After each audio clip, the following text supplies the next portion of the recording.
ذلك لمن الشاهدين والشاكرين والحمد لله رب العالمين إن الله وملائكته يصلون على النبي يا أيها الذين آمنوا صلوا عليه وسلموا تسليما. تمام دوست بابا سے بلند درود و سلام. الصلاة والسلام عليك يا سيدي يا رسول الله. الصلاة والسلام عليك يا سيدي يا حبيب الله. الصلاة والسلام عليك يا سيدي يا رحمة للعالمين وعلى آلك وصحبك يا محمد رسول الله صلى الله عليه وسلم. اللہ تبارک و تعالی جل جلالہ امن والہ عظم برہانہ اس خالق کائنات اس وحدہ لا شریک اس رب العالمین کی حمد و ثنا کے بعد نبی عالم فخر بنی آدم تاجدار دو عالم رحمت دو عالم نور مجسم شفیع معظم آدم اتباع محمد رسول اللہ حضور علیہ الصلوۃ والسلام کی بارگاہ بے کسپنہ میں ہدیہ درود و صلاۃ والسلام کا نذرانہ عقیدت پیش کرنے کے بعد دوستو اب تھکے تو نہیں؟ اس سے زیادہ ٹائم نہیں، صرف ایسے 2-4 بجے تک انشاءاللہ چلیں گے، ٹھیک ہے؟ زیادہ ٹائم نہیں. آج کی پیاری محفل، اس میں آنا، بیٹھنا، ذکر کرنا، ذکر سننا، یہ تمام ذریعہ نجات ہے. بلکہ آپ یہ نہ سمجھیں کہ چند بچے بیٹھے ہیں یا 2-4 بزرگ آدمی یا کوئی نوجوان لڑکے بیٹھے ہیں، بلکہ اللہ کے محبوب فرماتے ہیں کہ جہاں ذکر خدا اور ذکر مصطفیٰ ہوتا ہے وہ اللہ کے نوری فرشتے بھی تشریف لے آتے ہیں. چند باتیں عرض کروں گا، انشاءاللہ آپ اپنے ذہن میں رکھیں گے تو بہت فائدہ ہوگا. میں کوئی عالم مقرر تو نہیں، لیکن علماء کرام کے جوتے سیدھے کرنے والا ہوں، تو دعا کرتا ہوں کہ اللہ مجھے حق کہنے کی توفیق عطا فرمائے، آپ کو اور مجھے سن کر عمل کرنے کی توفیق عطا فرمائے. آپ کو یاد ہوگا کہ میں نے دوران خطبہ ایک آیت کریمہ تلاوت کی ہے، اہدنا الصراط المستقیم، جو ہر آدمی کو تقریباً آتی ہے، ہر نمازی اپنی نماز میں پڑھتا ہے، خواہ شیعہ ہے، دیوبندی ہے، وہابی ہے، سنی ہے، خواہ کسی بھی فرقے سے تعلق رکھتا ہے، جب باوضو ہو کر کپڑے پاک خدا کی پاک گھر میں کھڑا ہوتا ہے، کہتا ہے اہدنا الصراط المستقیم. کیسے؟ ہر آدمی نماز کے اندر کھڑا ہو کر یہ الفاظ کہتا ہے اہدنا الصراط المستقیم، یا اللہ مجھے سیدھے رستے پہ چلا. اس آیت کا ترجمہ ہے یا اللہ مجھے سیدھے رستے پر چلا. سوچنے کی بات یہ ہے کہ جسم بھی پاک ہے، کپڑے بھی پاک ہیں، پاک خدا کے پاک گھر میں کھڑا ہے، قبلے کی طرف منہ ہے، مسجد میں موجود ہے، اب بھی وہ یہ بات کہتا ہے کہ اہدنا الصراط المستقیم، یا اللہ مجھے سیدھے رستے پہ چلا. ارے اللہ کے بندے ذرا ذہن سے سوچ، دماغ سے کام لے. تیرا جسم پاک ہے، تیرا لباس پاک ہے، پاک خدا کے پاک گھر میں کھڑا ہو کر تو کہتا ہے اہدنا الصراط المستقیم. اس سے بڑا اور سیدھا رستہ کون سا ہے؟ تو نماز پڑھ رہا ہے، رب کائنات کی بارگاہ میں موجود ہے، قبلہ کی طرف تیرا منہ ہے، اب یہ کیوں کہتا ہے اہدنا الصراط المستقیم؟ حق تو اس بات کا اس وقت ہے جب آدمی چوری کرنے کے لیے جائے، کہے اہدنا الصراط المستقیم، یا اللہ مجھے چوری سے بچا، مجھے سیدھے رستے پہ لگا. جب آدمی سیلمے کی طرف جائے، آنکھیں مولا اہدنا الصراط المستقیم، اے خالق کائنات مجھے اس برے کام سے بچا کے کسی اچھے کام کی طرف لگا. جب آدمی جب کوئی برا کام کرتا ہے، برا خیال کرتا ہے، اس وقت یہ بات سوچنی چاہیے، اس وقت یہ کلمات اپنی زبان سے ادا کرنا چاہیے، رب کائنات کی بارگاہ میں دعا کرنی چاہیے، اہدنا الصراط المستقیم، یا اللہ مجھے برے کام سے، اپنے گناہ بدکاری زنا سے بچا کر مولا مجھے سیدھے رستے پہ لگا۔ ارے اللہ کے بندے، تو نماز پڑھ رہا ہے، خالق کائنات کی بارگاہ میں موجود ہے، اب بتا اس سے بڑا سیدھا رستہ کون سا ہے؟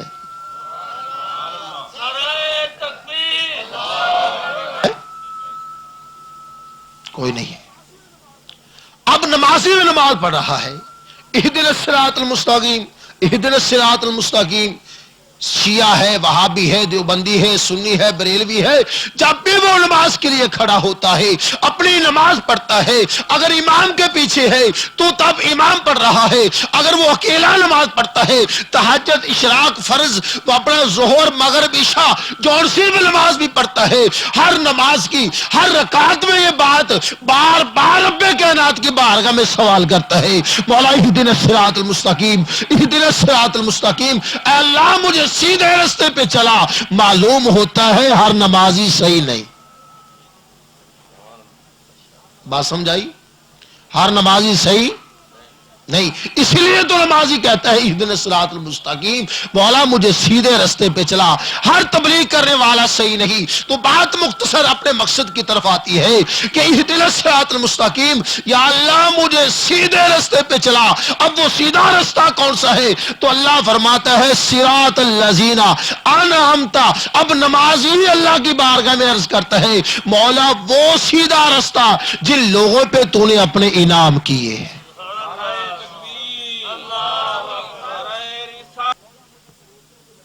مولا مجھے بریلویوں کے نقشے پر چلا، مجھے ان لوگوں کے نقشے پر چلا۔ کبھی کسی آدمی نے یہ نہیں کہا کہ مجھے تبلیغ والوں کے نقشے قدم پہ چلا۔ یا اللہ کیوں نہیں کہتے؟ اس لیے کہ وہ سیدھے نہیں ہے۔ اب سیدھے رستے والے کون ہیں؟ جن کا ذکر اللہ قرآن میں کرتا ہے، صراط الذین انعمت، ان لوگوں کے رستے پہ چلا مولا جن پہ تو نے اپنے انعام کیے ہیں۔ تو سامعین محترم، جب انعام کی باری آتی ہے، جب انعام کا وقت آتا ہے، جب انعام تقسیم ہوتے ہیں، شیعہ کہتا ہے ہم انعام والے ہیں، دیوبندی کہتے ہیں ہم انعام والے ہیں، شیعہ پڑھتے وہابی کہتے ہیں ہم انعام والے ہیں، بریلوی کہتے ہیں ہم انعام والے ہیں۔ ہر فرقے والا، ہر آدمی اپنے آپ کو انعام والا تسلیم کرتا ہے کہ میں انعام یافتہ ہوں، میرے نقشے پر قدموں پر چلو۔ لیکن سامعین محترم، قرآن نے اس بات کی گواہی دے دی، کوئی فرقے والا کسی کے نقشے قدم پر مت چلو۔ یا اللہ کن کے نقشہ قدم پر چلے؟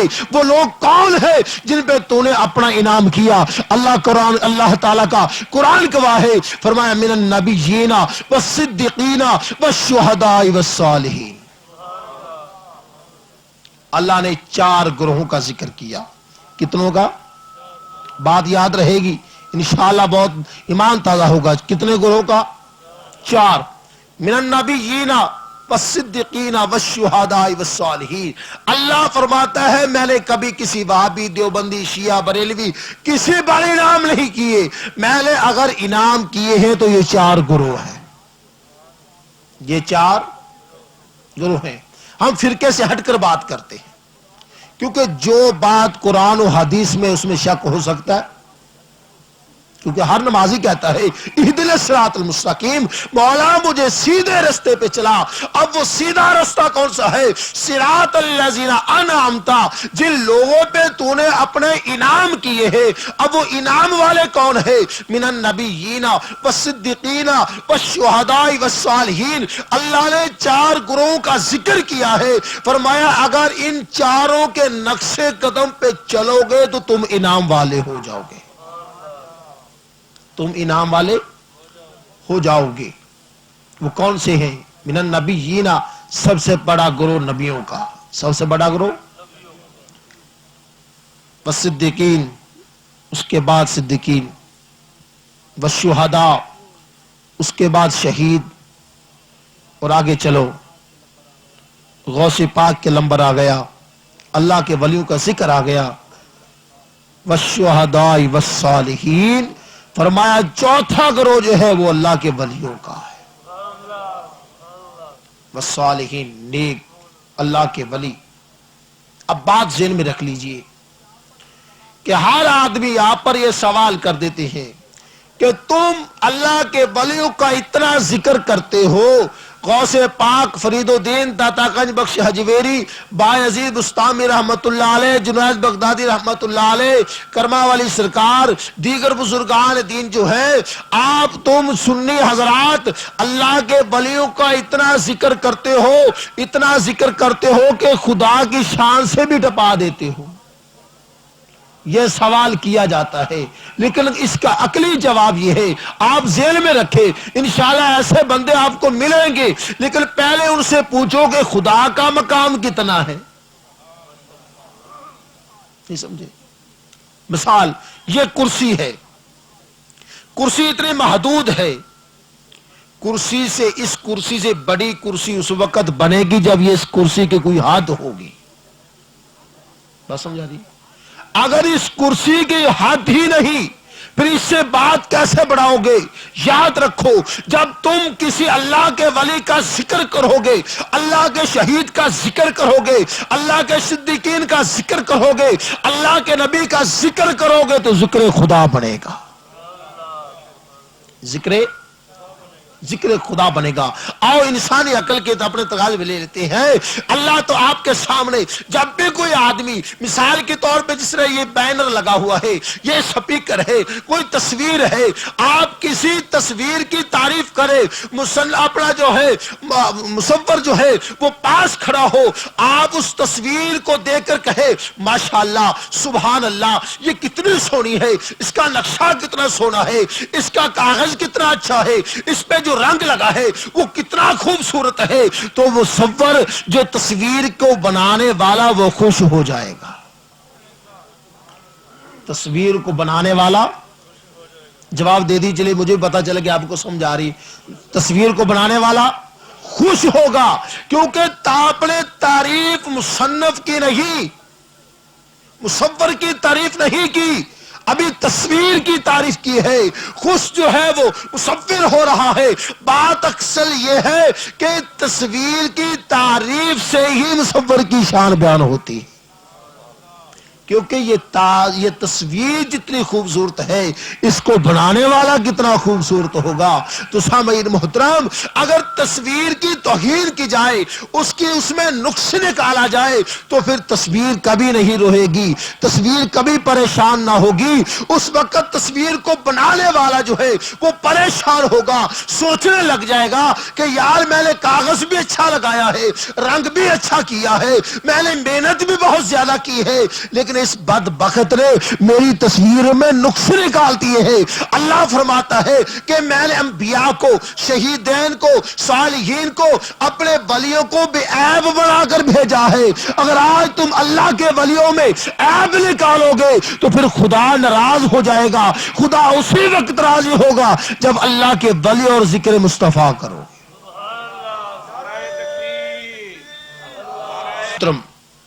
بہت لمبی چوڑی تقریر نہیں، چند سوال اس کے جواب بس. اب بات چلتی ہے کہ اللہ کے ولیوں کی بات چلتی ہے. جس سنی حضرات اللہ کے ولیوں کا اتنا ذکر کرتے ہیں، کیوں کرتے ہیں؟ میں نے کہا سنو، ہم تو یہ خدا کی سنت ادا کرتے ہیں. ہم انشاءاللہ میں قرآن حدیث سے باہر نہیں جاؤں گا، آپ سوال کر سکتے ہیں، پوچھ سکتے ہیں. ہمارا کیا ہو مسئلہ اگر کوئی وہابی پڑ کے جائے تو انشاءاللہ بات ہوئی. ہم خدا کی سنت ادا کرتے ہیں، خدا کی سنت. اب سنت کس کو کہا جاتا ہے؟ کہ جو خدا کرے، جو خدا. اب خدا نے قرآن کی ابتدا میں ولیوں کا ذکر کیا ہے، ولیوں کا ذکر کیا. اب کہاں کیا ہے؟ اب سوچو گے. ہر آدمی کو پتا ہے الحم شریف کے بعد کون سی سورت آتی ہے؟ سورت بقرہ. الف لام میم ذالک الکتاب لا ریب فیہ. اب اللہ اس آیت میں فرما رہا ہے اس کتاب میں کوئی شک، یہ کتاب شک سے پاک ہے. اب خدا ابتدا میں پہلی اپنی تعریف کر رہا ہے، پھر اپنی کتاب کی تعریف کر رہا ہے۔ الف لام میم، الف لام میم سے 3 حرف ہے۔ الف سے مراد اللہ ہے، لام سے مراد جبریل ہے، اور میم سے مراد محمد رسول اللہ ہے۔ لا اللہ، الف اللہ، لام جبریل، میم محمد، کیونکہ لام الف کے مقابلے میں خدا کی ذات ہے، لام کے مقابلے میں جبریل ہے، میم کے مطابق حضور صلی اللہ علیہ وسلم کی ذات مبارکہ ہے۔ بات ذہن میں رکھ لیجئے، آپ سوچیں گے کہ پہلے خدا کا نام آیا، پھر جبریل کا نام آیا، تیسرے مقام پر حضور کا نام کیوں آیا؟ خدا کے بعد آنا چاہیے تھے۔ بات اصل یہ ہے، لوگوں کو سمجھانا مقصود تھا۔ اللہ نے فرمایا قرآن میں نے بھیجا ہے، جبریل لے کر گیا ہے، ذات مصطفیٰ پر نازل ہوا ہے۔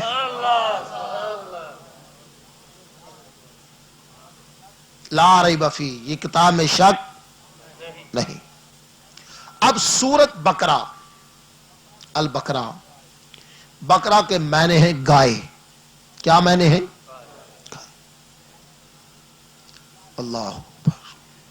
یا اللہ، تو سورت کو، قرآن کو شروع کیا، اس کا نام رکھتا اللہ، اس کا نام رکھتا خدا وحدہ لا شریک، تیری جو صفت ہے تو اس کا نام رکھتا۔ تو نے بقرہ گائے، یہ کیا بات ہے، کیا معاملہ ہے؟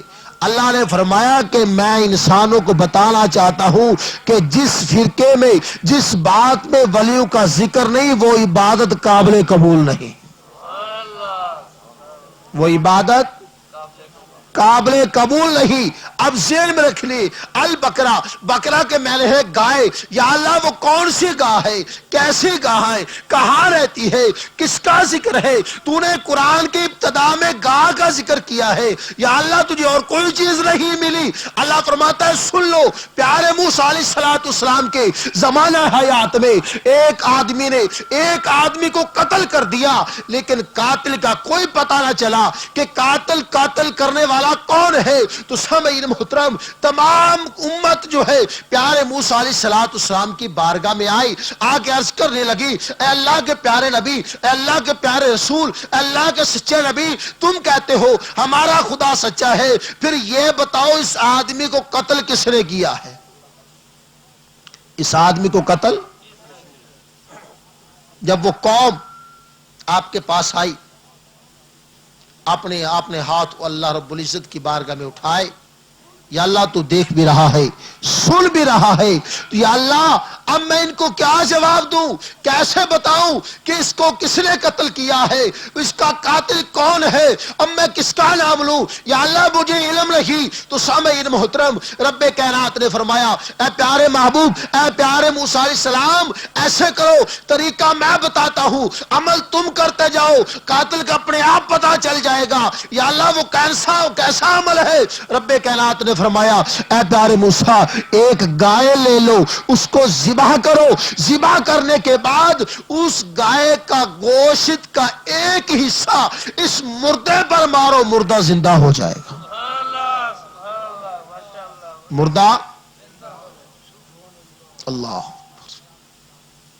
پیارے موسیٰ علیہ السلام نے، وہ پیارے موسیٰ جو کوہ طور پر جا کے دعائیں کرتے ہیں، ربی ارنی، یا اللہ دیدار کرا، یا اللہ دیدار کرا، یا اللہ۔ اللہ فرمایا نہیں پیارے موسیٰ، تو دیدار نہیں کر سکتا، تو دیدار نہیں کر سکتا۔ یا اللہ کیوں؟ امام تیانی رحمت اللہ علیہ اس بات کو طویل کرتے ہوئے آپ فرماتے ہیں کہ علماء کرام نے فرمایا کہ موسیٰ علیہ السلام نے رب کائنات کی بارگاہ میں عرض کی، یا اللہ پھر ذرا یہ تو بتا، میں تیرا دیدار کر نہیں سکتا یا تو مجھے کرا نہیں سکتا؟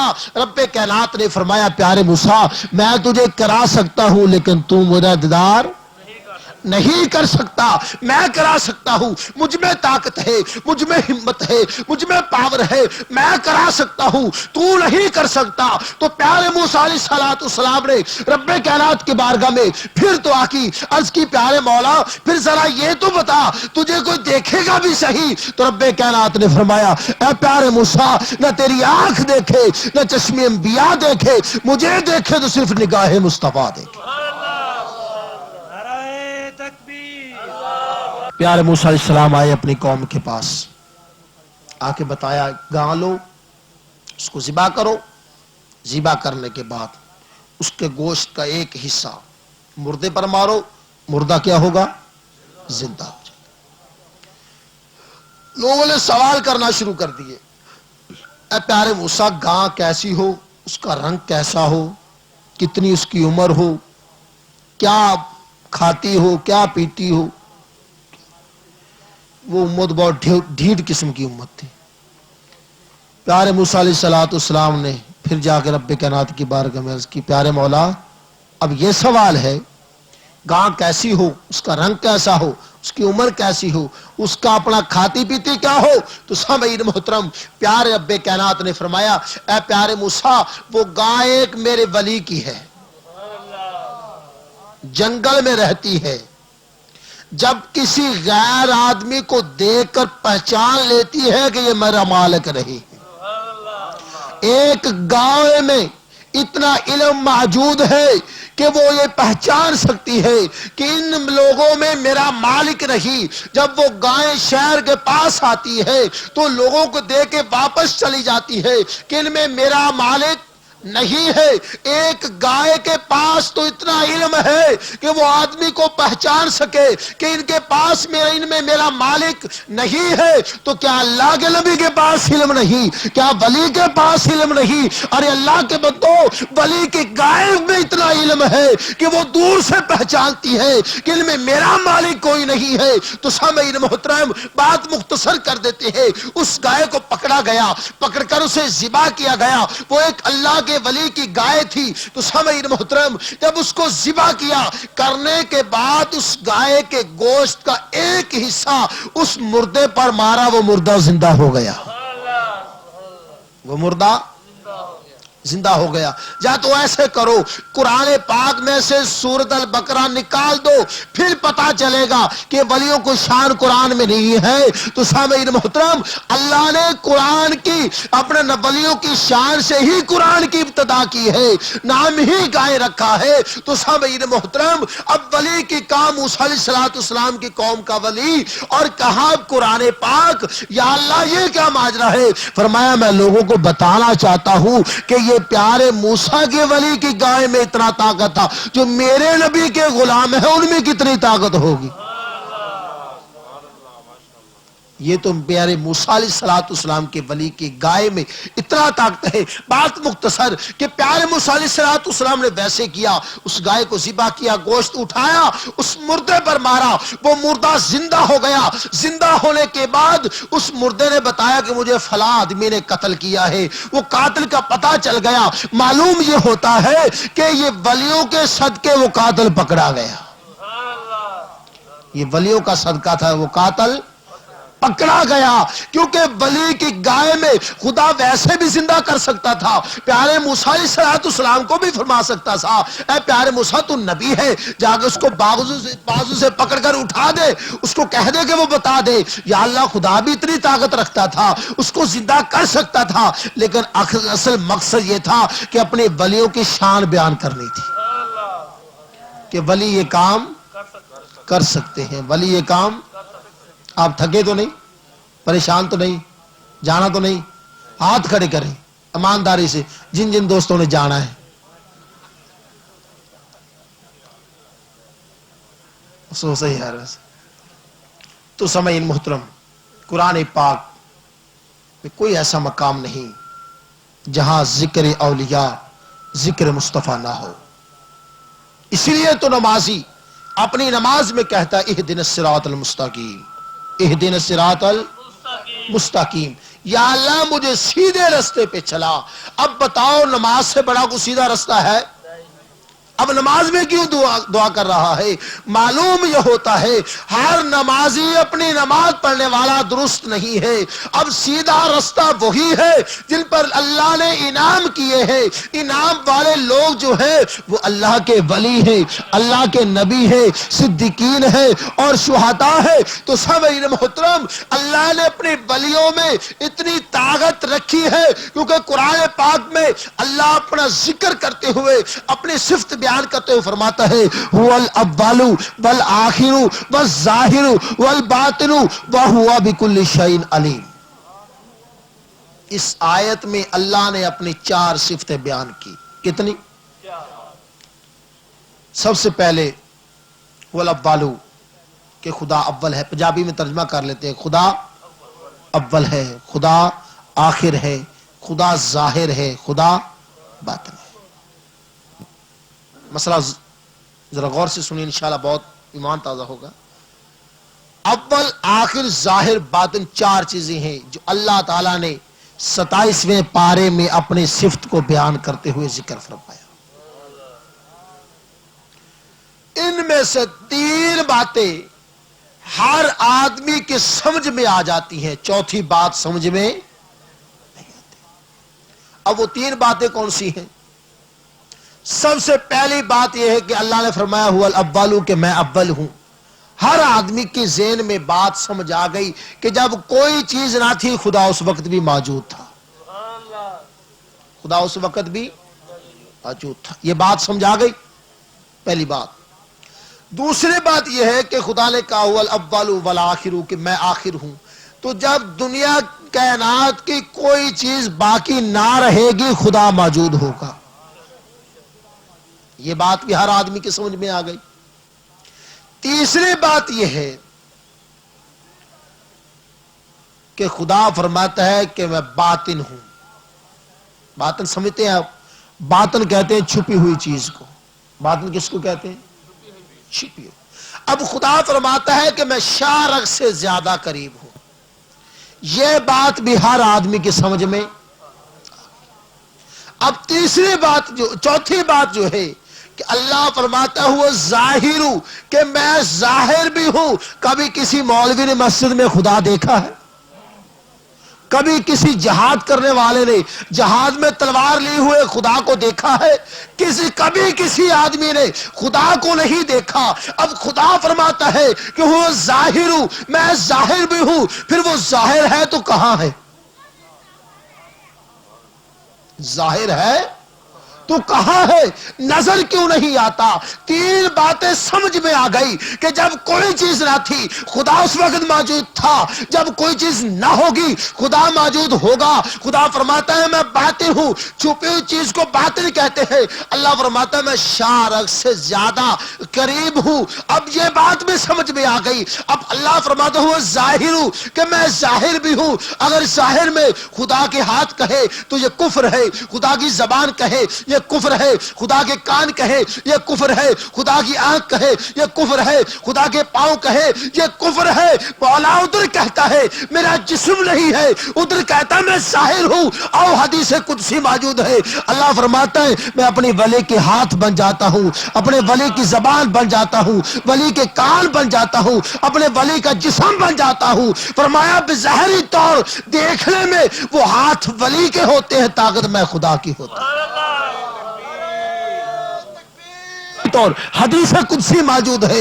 تو سامعین محترم، اللہ فرماتا ہے میں اپنے ولی کے ہاتھ بن جاتا ہوں، وہ ہاتھ سے پکڑتا ہے، طاقت میں خدا کی ہوتی ہے۔ میں ولی کے زبان بن جاتا ہوں، فرمایا بولتا ولی ہے، طاقت میں خدا کی ہوتی ہے۔ فرمایا میں ولی کے آنکھ بن جاتا ہوں، فرمایا دیکھتا ولی ہے۔ اس لیے غوث پاک نے فرمایا کہ پوری کائنات میرے سامنے اس طرح ہے جیسے تھیلی پر رائی کا دانہ ہے۔ ہاں، فرمایا ولی کی نگاہ بن جاتا ہوں، فرمایا بظاہر دیکھنے میں وہ پاؤں ولی کی ہوتی ہے، اس میں طاقت میں خدا کی ہوتی ہے۔ تو سامعین محترم آپ دیکھ لیجئے، کسی بھی اللہ کے ولی کے واقعات پڑھ لے کے دیکھ لیجئے۔ اسی لیے فرمایا کہ اللہ کے ولی کے پاس ایک لمحہ، ایک گھڑی بیٹھ جانا 100 سال کی بے ریا عبادت سے بہتر ہے۔ 100 سال کی بے ریا عبادت سے بہتر ہے اللہ کے ولی کے پاس بیٹھ جانا۔ اب کیونکہ خدا ان میں ظاہر ہوتا ہے، خدا جو چاہے کرے، خدا میں طاقت ہے، اسی لیے فرمایا ولی جو چاہے کر سکتے ہیں، کیونکہ ان میں خدا کی طاقت موجود ہوتی ہے۔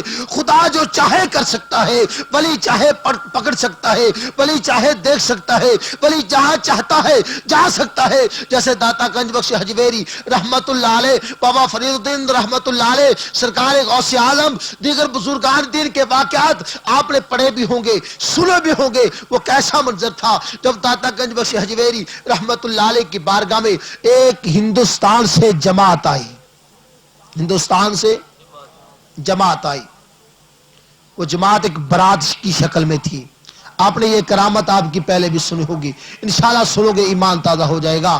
پیارے آقا صلی اللہ علیہ وسلم کے پیارے غلام داتا گنج بخش حجویری رحمت اللہ علیہ کی بارگاہ میں وہ لاہور میں وہ جماعت، وہ اپنی جنج جو تھی وہ جب لاہور میں آئی، آنے کے بعد وہ رستہ بھول گئے، وہ لوگ رستہ بھول گئے۔ اللہ اکبر۔ رستہ بھولنے کے بعد کافی تلاش کیا لیکن نہ ملے۔ آپ بزرگوں سے پوچھیں، پہلے لوگ پیدل سفر کرتے تھے، پہلے پیدل سفر کرتے تھے، اب یہ سائیکل موٹر سائیکل کاریں یہ تو اب چلی ہیں۔ وہ لوگ پیدل ہندوستان سے سفر کر کے جب لاہور میں پہنچے تو وہ رستہ بھول گئے، تھکاوٹ کی وجہ سے، یادداشت کی وجہ سے۔ وہ رستہ بھولنے کے بعد دو چار بزرگوں نے آپس میں مشورہ کیا کہ یار یہ جو درویش ہوتے ہیں نا مانگنے والے یا فقیر، ان کو پتہ ہوتا ہے ہر گلی کا، اس لیے اس درویش سے پوچھ لیتے ہیں کہ وہ ہمیں اپنا مقام پہ پہنچا دے گا۔ تو جب وہ لوگ چلتے چلتے داتا گنج بخش حجویری رحمت اللہ علیہ کی بارگاہ میں آئے، آ کر عرض کرتے ہیں اے بابا اے درویش ہم رستہ بھول گئے ہیں۔ فرمایا ہم تو رستہ دکھانے والے ہیں۔ فرمایا تم بھول گئے ہو، ہم دکھانے والے ہیں، ہمارا کام ہی رستہ دکھانا ہے، جلدی آؤ ہم تجھے اپنے مقام پر پہنچا دیتے ہیں۔ تو سامعین محترم جب وہ لوگ آئے اکٹھے ہو گئے، آپ نے فرمایا بتاؤ کہاں جانا ہے، بتاؤ کہاں جانا ہے۔ وہ لوگوں نے پوچھا اے بابا تجھے دلبر کے مکان کا پتہ ہے؟ وہ جس کے گھر جانچ جانی تھی اس کا نام دلبر تھا۔ اے بابا تجھے دلبر کے مکان کا پتہ ہے؟ آپ فرماتے ہیں ارے یار دلبر تو رہتا ہی پاس ہے، کبھی دلبر سے دور نہیں ہوئے، دلبر تو پاس رہتا ہے۔ تو سامعین محترم جب ان بزرگوں نے ان لوگوں نے یہ سنا کہ دلبر کو یہ جانتا ہے، انہوں نے تمام دوسرے لوگوں کو بھی بلا لیا، یار جلدی آ جاؤ اب اپنے مقام پر پہنچ جائیں گے۔ تو سامعین محترم جب داتا گنج بخش حجویری رحمت اللہ علیہ کی بارگاہ میں وہ تمام سکھ جو تھے وہ اکٹھے ہو گئے، غیر مسلم اکٹھے ہو گئے، آپ نے فرمایا میں دلبر سے ملنے کے لیے پہلے پاک ہونا ضروری ہے، دلبر سے ملنے کے لیے پہلے پاک ہونا ضروری ہے۔ وہ کہتے ہیں حضور کیا کرے؟ فرمایا پہلے وضو کرو۔ فرمایا کیسے کرے؟ فرمایا میں طریقہ بتاتا ہوں، یہ ولیوں کا صدقہ دین مصطفیٰ ہمارے تک پہنچا ہے۔ تو سامعین محترم داتا گنج بخش حجویری رحمت اللہ علیہ نے ان کو طریقہ بتایا، ان لوگوں نے اپنا وضو کیا، وضو کرنے کے بعد حضور اب کیا کرے؟ فرمایا لائن میں کھڑے ہو جاؤ۔ وہ لوگ صفوں کی حالت میں کھڑے ہو گئے، فرمایا آنکھیں بند کر لو، اب ولی کی طاقت دیکھو۔ انہوں نے آنکھیں بند کر لی، فرمایا جب میں کہوں اس وقت آنکھیں کھولنا، انہوں نے آنکھیں بند کی۔ آپ نے اللہ اکبر کہہ کے جب تکبیر پڑھی تو لاہور میں تھے، جب تکبیر ختم ہوئی تو مدینہ پاک پہنچ گئے۔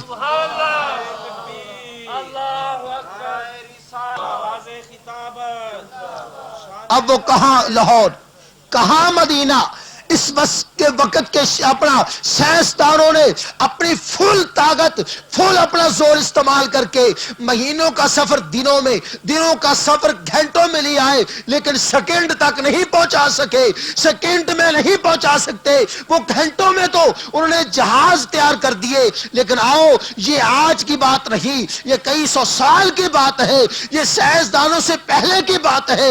اللہ نے واضح کر دیا، فرمایا یہ طاقت تو میرے ولیوں میں ہے، خدا میں کتنی طاقت ہوگی۔ آنکھیں بند کی، لاہور میں آنکھیں کھولی، مدینہ پاک پہنچے ہوئے ہیں۔ انہوں نے جب آنکھیں کھولی دیکھ کر حیران ہو گئے، کہتے یہ وہ جگہ نہیں ہے، یہ وہ مکان نہیں ہے، یہ چٹیل میدان ہے، یہ کون سا علاقہ آ گیا؟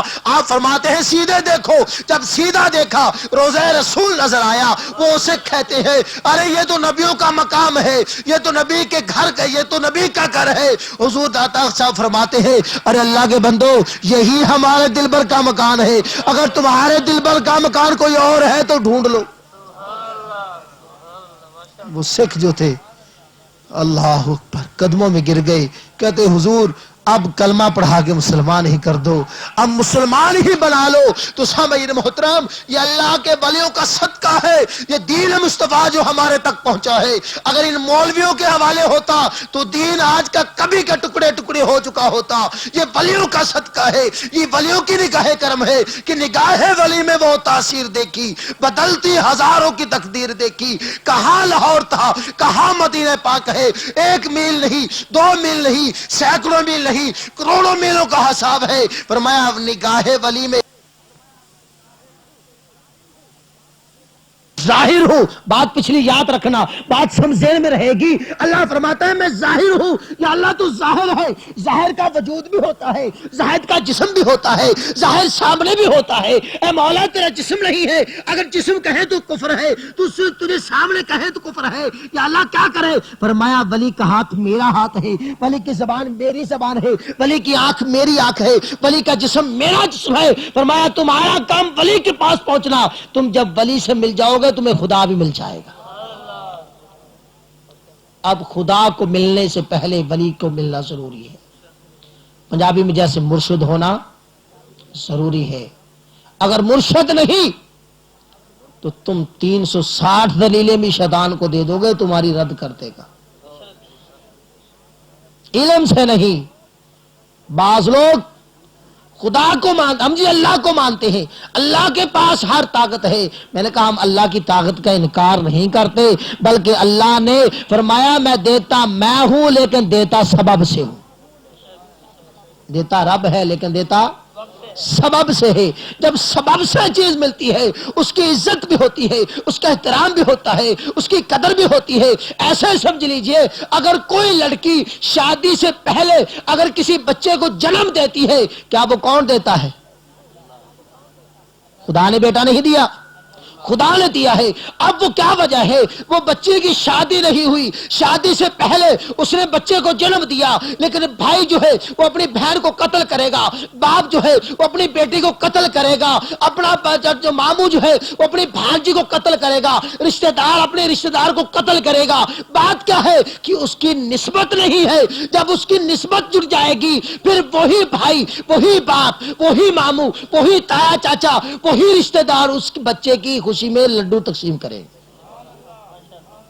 یہ بات نسبت کی ہے، یہ بات اب پہلے بھی خدا دیتا ہے، بعد میں بھی خدا دیتا ہے۔ خدا نے فرمایا جو میں سبب سے دیتا ہوں، جو میں نسبت سے دیتا ہوں وہ حلال کا ہوتا ہے، جو بغیر نسبت کے ہوتا ہے وہ حرام کا ہوتا ہے۔ دیتا خدا ہی ہے۔ اب یہ بات ذہن میں رکھ لیجئے، جو حلال کے ہوتے ہیں وہ حلال کے والا کام کرتے ہیں، جو حرام کے ہوتے ہیں وہ حرام والا کام کرتے ہیں۔ جب کوئی آدمی، جب کوئی نوجوان اپنے باپ کو گالی دیتا ہے، ماں کہتی ہے حرام کے بکرا تو اپنے باپ کو گالی دیتا ہے، خواہ حلال کا بھی ہو لیکن کام برے کرتا ہے، اس لیے وہ حرام کا بن گیا۔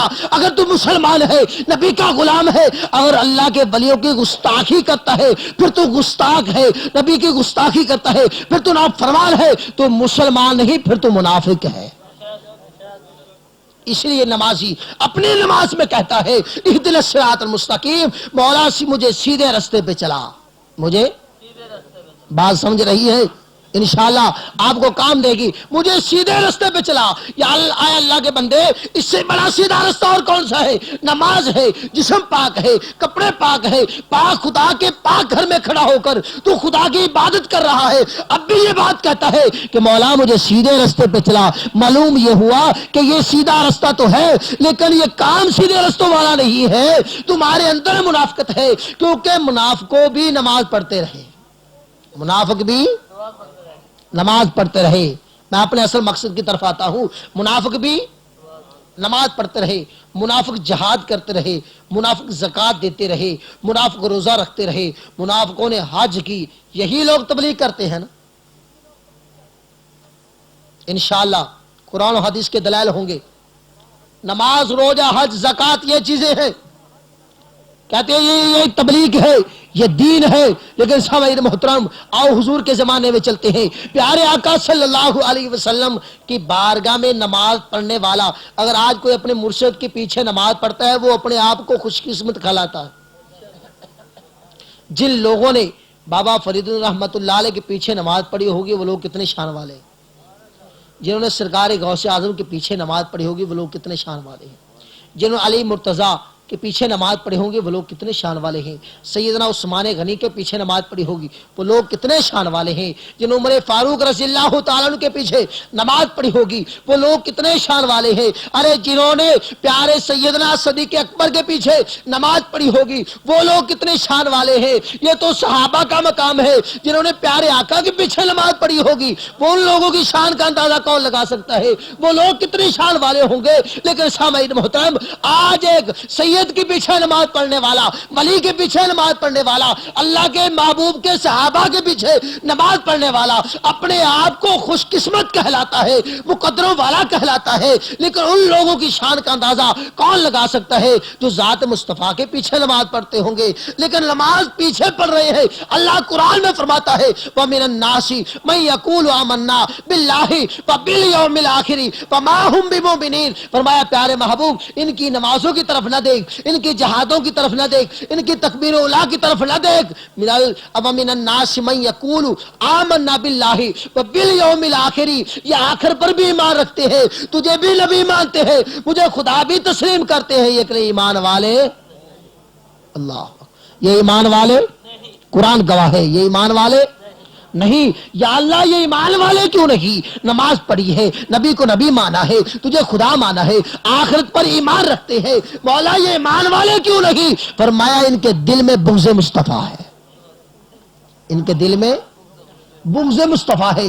اے پیارے نبی یہ تیرے دشمن ہیں، اگر یہ میرے دشمن ہوتے تو ان کی شفاعت کرتا، میں خدا جنہیں معاف فرما دیتا، جیسے اللہ قرآن میں فرماتا ہے وَلَوْ أَنَّهُمْ إِذْ ظَلَمُوا أَنفُسَهُمْ جَاءُوكَ فَاسْتَغْفِرُوا اللَّهَ وَاسْتَغْفَرَ لَهُمُ الرَّسُولَ لَوَجَدُوا اللَّهَ تَوَّابًا رَحِيمًا۔ اس آیت کا ترجمہ سن لیجئے، فرمایا اے لوگو جب اپنی جانوں پر ظلم کر بیٹھو، جب گناہ کر بیٹھو، اللہ کی نافرمانیاں کر بیٹھو، انفسہم جاؤ گا، میرے نبی کے دروازے پر آ جاؤ، فاستغفر اللہ واستغفر لہم الرسول، جب تم میرے نبی کے دروازے پہ آ جاؤ گے میرا محبوب تمہاری شفاعت کرے گا، میں خدا تجھے معاف فرما دوں گا، معاف فرما دوں، میں خدا تمہیں بادشاہ نہیں۔ اب عبادت وہی ہے، عبادت میں کوئی فرق ہے؟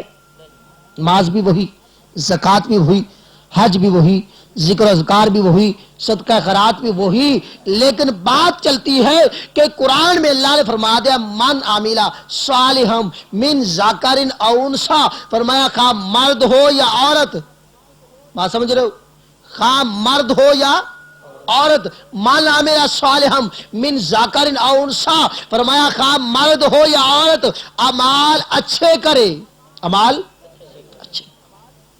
اب اچھے اعمال کیا ہیں؟ نماز، روزہ، حج، زکوٰۃ، یہی اچھے اعمال ہے۔ غریب کی مدد کرنا اچھا اعمال، رستے کو صاف کرنا اچھے اعمال، کسی یتیم کے سر پر ہاتھ رکھنا اچھے اعمال، کسی بھوکے کو کھانا کھلانا اچھے اعمال، کسی ننگے کو کپڑے پہنانا اچھے اعمال، کسی کو پانی پلانا اچھا اعمال۔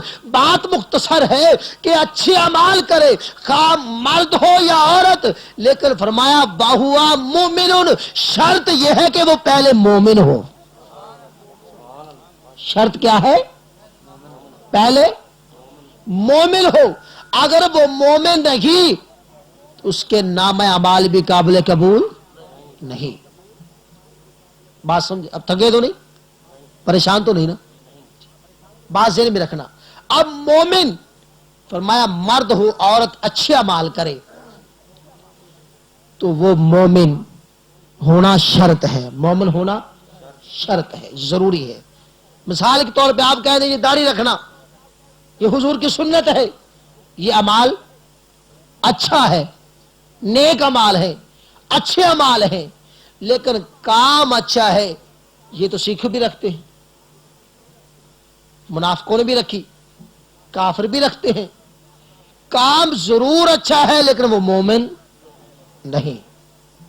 زکوٰۃ اپنا صدقہ خیرات ہے، کسی غریب کی مدد کرنا ہے، عیسائی مدد نہیں کرتے، یہودی مدد کرتے ہیں، وہابی، شیعہ، دیوبندی، سنی سب مدد کرتے ہیں، لیکن فرمایا مدد کرنا کام اچھا ہے، کام اس وقت قابل قبول ہوگا جب مومن ہوگا، جب میں اپنے مقصد کی طرف آتا ہوں، دل میں دھیان رکھ لیجئے، جب وہ مومن ہوگا، اب اعمال اچھے ہیں، شرط مال کو قبول کرانے کے لیے مومن ہونا ضروری ہے، اگر مومن نہیں تو اس کے نام اعمال بھی قابل قبول نہیں۔ اب وہ مومن کب ہوگا؟ فرمایا جب دل میں محبت مصطفیٰ ہوگی، حضور کا پیار ہوگا، من عمل صالحا من ذکر او انثی وہو مومن، مومن کے لیے ضروری ہے اہدنا الصراط المستقیم کہ وہ سیدھے رستے پر ہو، صراط الذین انعمت، انعام والے لوگوں کو مانتا ہو۔